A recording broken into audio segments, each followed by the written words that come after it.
This is NDTV, and you're watching Classics.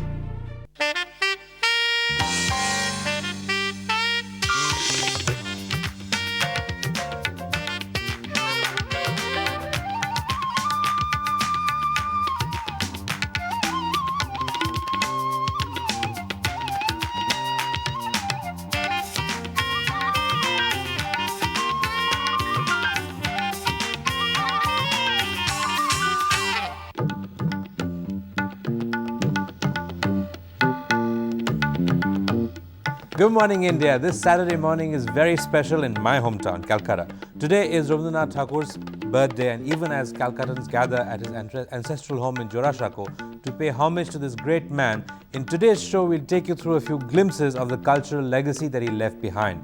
His contributions spanning poetry, prose, music, theatre, painting, education and social welfare. Quite amazing for a man who had no formal education. And keeping with flashbacks, we take you back to the Raj as we take a glimpse of the films on the architecture of that time in Stones of the Raj and a discussion on labour laws that are probably that ancient. Our journey to the past continues, and this time it's former cricketer Ajit Wadekar, who's one of the few complete cricketers that we have.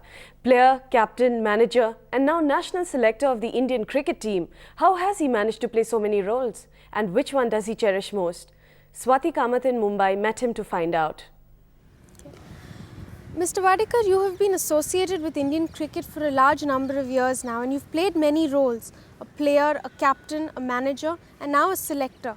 How have you managed these various roles? I never thought that I would ever be captain or I would play that long, and then I would be a manager and the selector. These roles are, different in the sense that when you play just as an ordinary member of the team, actually you don't have anything to worry about it. And when you become a captain, you've got to keep on thinking. I think the cricket is such a game that every now and then, or rather every ball, you have to keep on changing your strategy, planning, because every batsman start playing differently on that particular day, or some bowler is not bowling well and all. So you have to keep on changing, you have to keep on thinking all the time. That may not be necessary when you are a manager. Manager has to plan the strategy and then of course see that whether it is properly implemented or something. When it comes to selector, because I don't have much of experience, I think I just been inducted into the selection committee, but it's a much harder role in the sense that whatever they try to do, I think naturally they would try to do it for the benefit of the team, for the success of the team. But if something goes wrong, which is quite likely when it comes to cricket, because cricket is a game of chances, I think it's the selector or it's the selection committee which is always blamed. Of these, which role did you enjoy the most? Well, I enjoyed being on the field, basically, as a player, maybe as a captain. But of course, captain, I liked it most because I think that's the first time we won against England under my captaincy, then also in West Indies too. So I think that was the best role I played because I seem to be a little bit thinker. In today's selection team, there are only 2 selectors who have actual test experience. You are one of them. How important do you think it is for a selector to have actual test experience? Well, I wouldn't like to comment on this, Swati, but what I feel is that if I'm a cricketer, I may not be a good umpire, or I may not be a good selector also. And it's a vice versa, A good player, only 11 players can play. That player might not have got a chance to play for the country or something, maybe a damn good selector. So there should not be any discrimination. Thank you very much. It's customary for Anita to end her week with a cool down, but this week she's hoping you'll do it anyway after your workout, while she shows you some exercises for the upper back. Hi there. Good morning, everybody. We're going to be working the upper back this morning. We're in a gymnasium and Khalil has already started. This is called a Lat Pulldown Machine. Okay. Now we're going to tell you how to use it right and what are the wrong things you could be doing. So make sure that you watch this episode and take all the information with you to the gym. We're working the upper back here. Now Khalil is being very rude this morning. He's not turning around. I don't think he'd want to turn around right now while he's working out. But I'm going to show you the area which we're working this morning, okay? We're working the upper back here. Okay, so this is the trapezius. Please let me show the trapezius. That's here on the neck and down here like this. Okay, it comes down. The rhomboids and also the latissimus dorsi. All these muscles, that's here, here and here are working. All the muscles that are connecting the scapula, that is the shoulder blades, they're connected to the shoulder blades and they move the shoulder blades away from each other and towards each other, okay? So these are called the upper back muscles. Now, first thing to tell you is posture, but you gotta know it. You're making sure that your back is, your torso is 90 degrees with the hips, right? Your knees are 90 degrees angle, not more and not less, okay? So you've got your thighs 90 degrees angle to the rest of your legs, and you've got, now there's one option, is that you hold it wide grip, overhand, all right? And making sure that you're not using momentum, so you're not pulling down with force. Just take as much weight as you can handle. It's not about competition here, it's not about how much you can do, but it's about how much your muscle can work, okay? You take it upwards, this is your starting position, and you can talk Khalil, and you breathe out as you come down. Just get it behind your neck, but when you do that, make sure that your neck is not bobbing forward and back, okay? So keep it very steady and bring it down just behind. Now this is one option that you can do. Khalil, the other one. Can I take a rest? Yes, you can take a rest. Just stretch, to stretch out. Very good stretch is to hold on to something really steady. Oh, is it steady? Okay, and bring your scapula or your shoulder blades away from each other. So you get a rest, you get a stretch. Now the second option on a lat pull-down machine. Go ahead.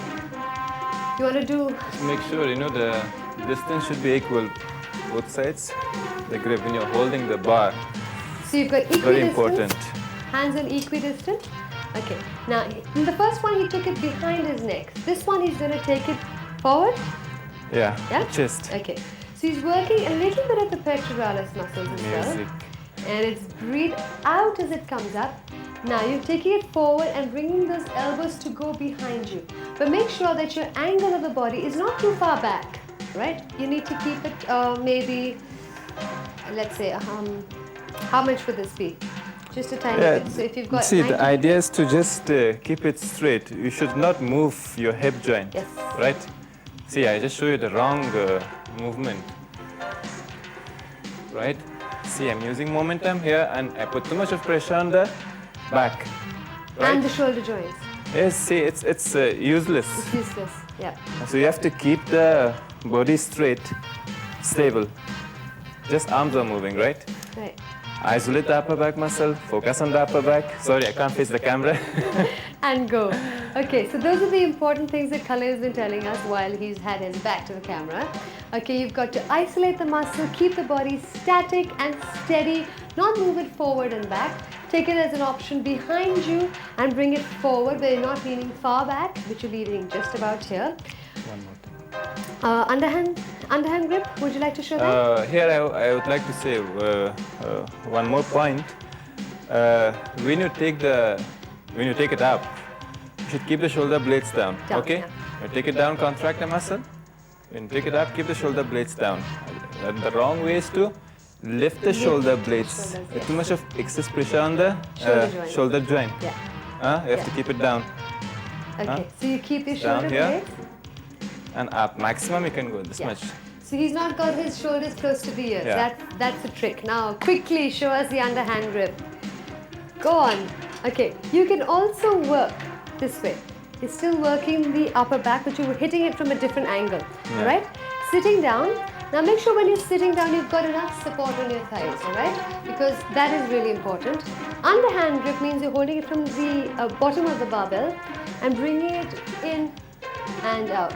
It's this way, so it's closer. You're working a little bit at the front as well.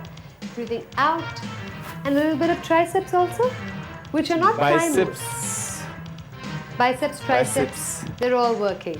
Okay, hope you've had a good workout. You're taking all these tips with you, and please practice it, making sure that your workout is safe but effective. For more tips, stay tuned for tomorrow. Bye-bye.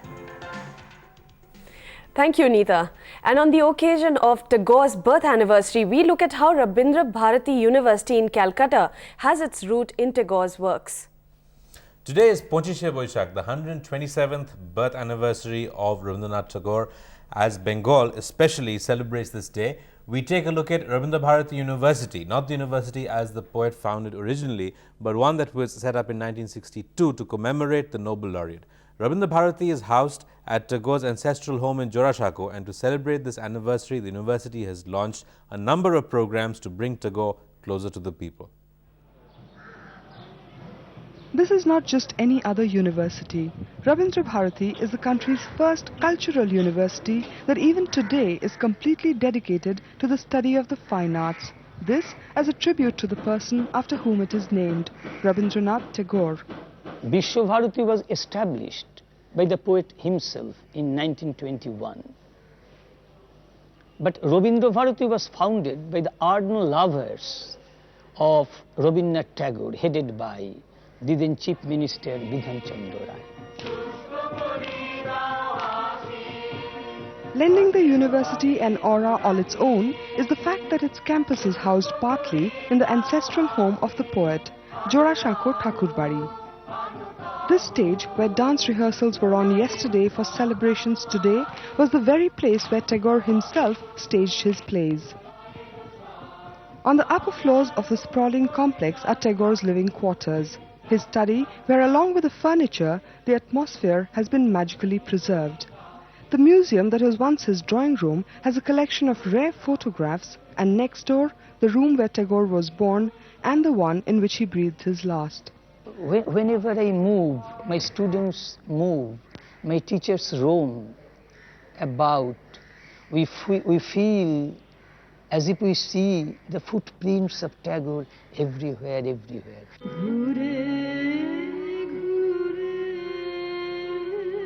Anniversary celebrations at Rabindra Bharati's other campus on BT Road in North Calcutta.